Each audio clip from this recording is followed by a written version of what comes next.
All right, here's a quick video on the high RPM airflow.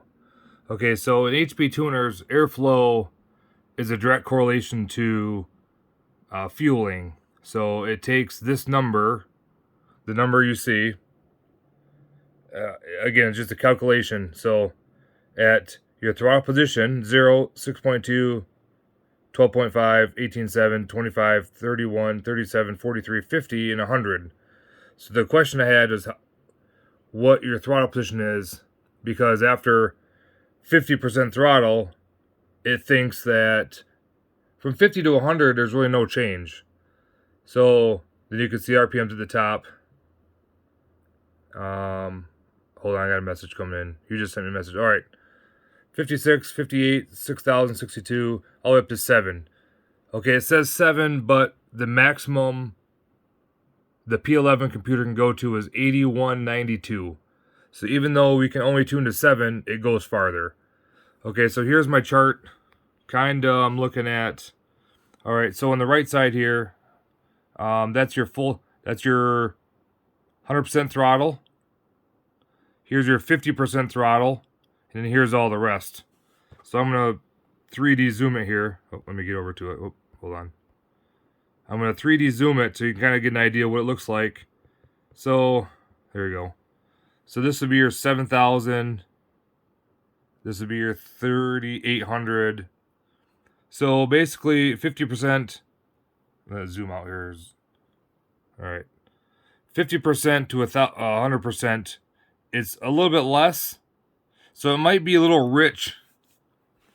And again, I've not done circle track before, so it could be a little bit rich at like 50% throttle.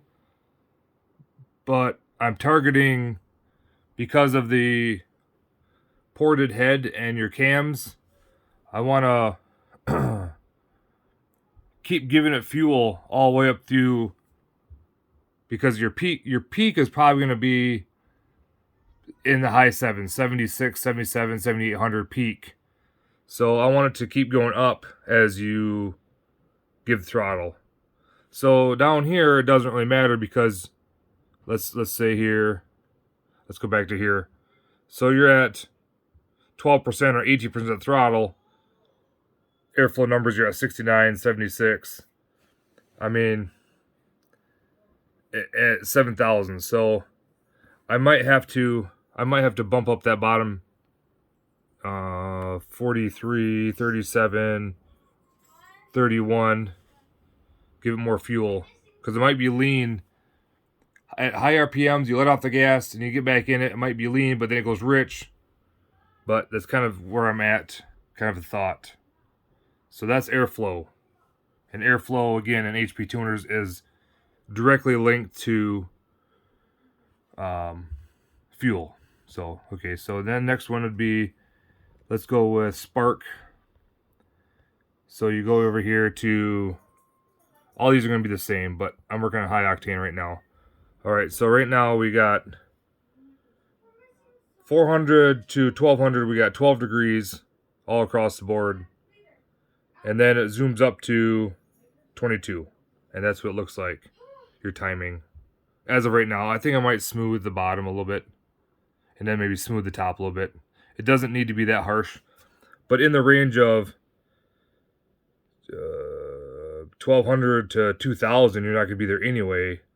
Basically, it's your idle. Like I said, 12 degrees at idle, in the middle, and then boom, 22 degrees. So you have a high fluctuation. Again, I can play with that a little bit. 22 degrees. Looking back at some stock programming, 20 to 22 to 23 degrees. 22 is very safe. Again, it goes to, now this is map. This is a different screen, map. So 20, 30, 40, 50, 60, 70, 80, 90, 100. That's your map.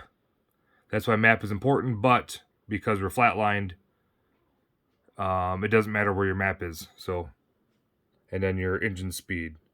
So if you're at 70 map and you're at 1200, 1,000 RPMs, you're still at 12 degrees. So anywhere in here, it's going to lock it basically at 12 degrees. And I think 12 is safe. 10 to 12, 12. You're going to have an aggressive cam. So 12 is good. So that's your timing I'm working on right now. It's going to be very close. I'll send you a final video when done. Idle. Okay. Oh, idle here. Base idle. I have you set at, okay, it says engine coolant temp. Let's say you have cold temperature.